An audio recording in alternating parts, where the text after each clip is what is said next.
सभी सम्मानित साथियों को जय भीम। साथियों, आज हम अपने भोजन इतिहास आज आरबीएस न्यूज पर आपके लिए एक ऐसी सच्चाई लेकर आए हैं साथियों, जो 26 जनवरी की वो सच्चाई जो हमारा एससी एसटी ओबीसी समाज नहीं जानता। साथियों, जब हम 26 जनवरी का नाम लिया जाता है तो हमारे दिमाग में एक ही बात आती है कि परेड, झांकियां, राष्ट्रीय ध्वज और संविधान की वो तस्वीर झलकती है जिसे 26 जनवरी 1950 को लागू किया गया था। हमें बताया जाता है कि 26 जनवरी 1950 को भारत भारत गणराज्य बना। उस दिन संविधान लागू हुआ और देश में एक नया अध्याय चालू किया।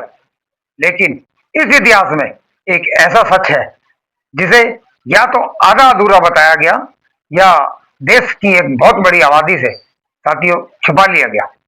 और वह सच है बाबा साहब अम्बेडकर का लिखा गया निर्णायक और संघर्षों से भरा हुआ योगदान। 26 जनवरी को हम भारत के लोग जिस बराबरी और आजादी की बात करते हैं, उसकी नींव किसने रखी, ये सवाल अक्सर हमें बताया नहीं जाता या पर्दे के पीछे साथियों धकेल दिया जाता है। ये वीडियो उस पर्दे को हटाने की कोशिश है। दोस्तों, अगर आप हमारे चैनल पर नए हैं तो चैनल को सब्सक्राइब कर लीजिए, वीडियो को लाइक कर दीजिए और वीडियो को शेयर कर दीजिए। साथियों, अपनी प्रतिक्रिया जरूर देना। और साथियों, हम आपके लिए बहुजन इतिहास आरबीएस न्यूज पर ऐसी जानकारी अक्सर लाते रहते हैं जो हमारे एससी एसटी ओबीसी समाज के लिए साथियों से दबाई जाती है या छुपाई जाती है। उन बातों को हम अक्सर अपने चैनल पर, अपने आरबीएस न्यूज पर लाते रहते हैं साथियों। तो साथियों, 26 तारीख को कोई साधारण तारीख नहीं है। बहुत कम लोग जानते हैं 26 जनवरी को ही 1930 में भारतीय राष्ट्रीय कांग्रेस ने पूर्ण स्वराज्य की घोषणा की।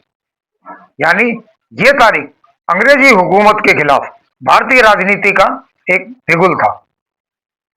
जब 1950 में संविधान लागू करने की तारीख चुनी गई तो 26 जनवरी का चुनाव केवल संयोग नहीं था, ये खाली संयोग नहीं था, इसके पीछे एक ऐतिहासिक वो था साथियों। 26 जनवरी का एक संदेश था कि अब सत्ता किसी राजा, जाति, धर्म के आधार पर नहीं बल्कि जनता खुद मालिक होगी। लेकिन इस संदेश को कागज की जमीन तक उतारने का काम जिस व्यक्ति ने किया उसका नाम है डॉक्टर भीमराव अंबेडकर, हमारे बाबा साहब। साथियों, अक्सर कहा जाता है बाबा साहब अंबेडकर संविधान निर्माता थे, लेकिन यह सब उनके संघर्षों और योगदान को छोटा कर देता है। सच यह है कि केवल संविधान के लेखक ही नहीं बल्कि भारत के आधुनिक राष्ट्र निर्माता हैं और भारत के लोकतंत्र के सबसे बड़े और महान वास्तुकार हैं। 26 जनवरी 1950 को जब संविधान लागू हुआ तो ये केवल कानूनों के संग्रह की किताब मात्र नहीं था बल्कि सदियों से कुचले गए लोगों का दस्तावेज था। बाबा साहब ने इस दस्तावेज में जो कुछ समेटा जिसे कभी हाशिए पर साथियों डाल दिया गया था। दलित, आदिवासी, महिलाएं, अल्पसंख्यक और गरीब, जो बात हमसे छिपाई गई साथियों वो ये है कि बाबा साहब को संविधान सभा में सभी सदस्यों ने कितनी तीखी लड़ाइयां लड़नी पड़ी। बाबा साहब कितने कुतर्कों का जवाब देना पड़ा।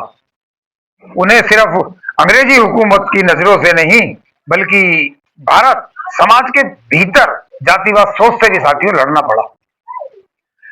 कई घटिया सोच मानसिकता से प्रेरित सदस्य नहीं चाहते थे कि आरक्षण, मौलिक अधिकार और सामाजिक न्याय जैसे प्रावधान इतने मजबूत हों जैसे हमारे बाबा साहब ने किए। लेकिन बाबा साहब डटे रहे। उन्होंने कहा कि राजनीतिक आजादी जब तक अधूरी है, राजनीतिक आजादी तब तक अधूरी है जब तक सामाजिक और आर्थिक आजादी ना मिले। यही सोच 26 जनवरी के असली अस्तित्व को परिभाषित करती है। इसलिए साथियों 26 जनवरी का दिन बड़ा महत्वपूर्ण है। साथियों हमें स्कूलों में ये नहीं पढ़ाया गया, ना बताया गया कि बाबा साहब ने मौलिक अधिकारों को संविधान की आत्मा कहा। उन्होंने अभिव्यक्ति की स्वतंत्रता, धर्म की आजादी, समानता का अधिकार और शोषण के खिलाफ अधिकार इसलिए जोड़े क्योंकि वे जानते थे कि भारत में सत्ता बदल सकती है। सत्ता तो कोई भी आ सकती है, लेकिन अगर अधिकार लिखित और मजबूत नहीं होंगे तो सत्ता वही पुराना अत्याचार नए रूप में लौट आएगा, जैसा कि हम आज देख रहे हैं साथियों। 26 जनवरी 1950 को लागू हुए ये अधिकार किसी किसी उपहार की तरह नहीं मिले साथियों, बल्कि बाबा साहब की दूरदृष्टि और संघर्ष का परिणाम है। एक और सच जो देश की वंचित और पिछड़ों से छुपाया गया वो ये है कि आरक्षण को बाबा साहब ने खैरात नहीं बल्कि प्रतिनिधित्व का के रूप में माना। मतलब आरक्षण को कोई, जैसे आजकल लोग कहते हैं कि आरक्षण ये तो भिखारी लोग हैं, ये लोग हैं, वो लोग हैं, मगर बाबा साहब ने हमारे इसको एक प्रतिनिधित्व के रूप में माना। मतलब जिसकी जितनी जनसंख्या उस हिसाब से उसका प्रतिनिधित्व देश के अंदर, तो प्रतिनिधित्व के रूप में इसको माना। संविधान लागू होते समय उन्होंने साफ कहा था जिस समुदाय को शिक्षा, संसाधन और सत्ता से दूर रखा गया उन्हें बराबरी की लाइन तक लाने के लिए विशेष प्रावधान जरूरी है। 26 जनवरी के दिन यह व्यवस्था लागू हुई। असल में पहली बार भारत ने अपने कमजोर नागरिकों को यह भरोसा दिया कि देश केवल ऊंची जातियों का नहीं है। हमसे अक्सर यह भी छिपा लिया जाता है कि बाबा साहब ने महिलाओं के लिए कितना बड़ा संघर्ष किया। समान नागरिकता, संपत्ति में अधिकार, विवाह और तलाक में बराबरी, ये सब विचार उस समय के समान उस समय का जो समाज था, जब ये बाबा साहब ने लिखा, उस समय का जो समाज था उसके लिए क्रांतिकारी थे साथी।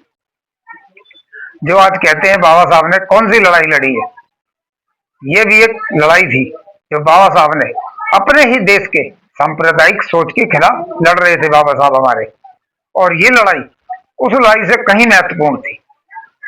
वरना आजादी के बाद भी आर्थिक, सामाजिक, राजनीतिक बराबरी नहीं होती। 26 जनवरी 1950 को संविधान ने महिलाओं को पुरुषों के बराबर लाकर खड़ा कर दिया, लेकिन इसके पीछे बाबा साहब का वो सपना था जिसमें भारत की आधी आबादी को दोयम दर्जे का नागरिक माना जाता था। उनको सबको बराबर अधिकार बाबा साहब ने लाकर बराबरी में खड़ा कर दिया। यानी उधर ब्राह्मण, क्षत्रिय, वैश्य, सांप्रदायिक, तो वर्ण व्यवस्था में तो यही था। यहाँ जो जातियां थी हमारी 6743 जातियां थी, उनमें भी 3 वर्ग बना दिया, SC, ST, OBC, यानी 3 इधर 3 इधर, तो बराबर कर दिया बाबा साहब ने। तो ये साथियों हमारे समाज को सोचने की और समझने की बड़ी जरूरत है साथियों। 26 जनवरी और बाबा साहब का रिश्ता केवल संविधान तक सीमित नहीं था, बल्कि ये रिश्ता चेतावनी का भी है। संविधान लागू करते समय बाबा साहब ने कहा था, अगर हमें सामाजिक लोकतंत्र को नहीं अपनाया, अगर हमने सामाजिक लोकतंत्र को नहीं अपनाया तो राजनीतिक लोकतंत्र ज्यादा दिन तक नहीं टिकेगा। इसलिए उन्होंने संवैधानिक नैतिकता की बात की, यानी कानून सिर्फ किताबों में नहीं बल्कि व्यवहार में भी साथियों दिखना चाहिए। ये बात आज भी उतनी ही सच है, लेकिन अक्सर इसे 26 जनवरी के भाषणों में एक औपचारिक त्रुटि बनाकर छोड़ दिया जाता है।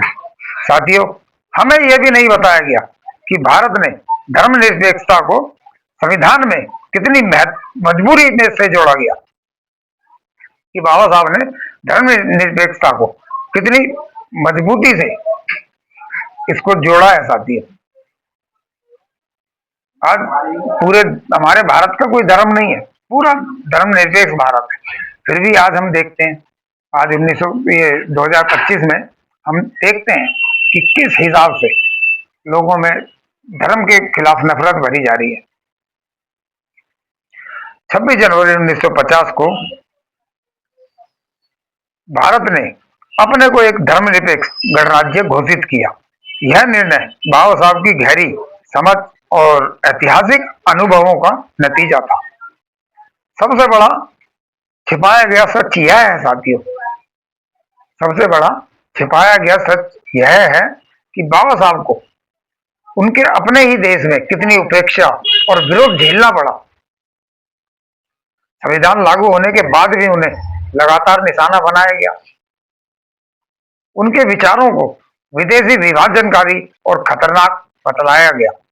लेकिन समय ने साबित किया कि भारत आज एक लोकतांत्रिक और धर्मनिरपेक्ष देश की राह पर खड़ा है।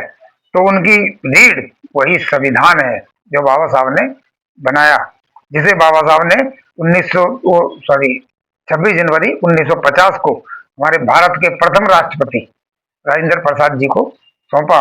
26 जनवरी को जब हम अपना राष्ट्रीय ध्वज तिरंगा फहराते हैं तो हम उस संघर्ष को सलाम करते हैं जो हमारे बाबा साहब ने बिना हथियार के लड़ा। उन्होंने कलम को हथियार बनाया, सड़क को ताकत बनाया और संविधान को ढाल। यह दिन हमें याद दिलाता है कि देशभक्ति सिर्फ नारे लगाने से नहीं बल्कि संविधान के मूल्य को जीने से साबित होती है।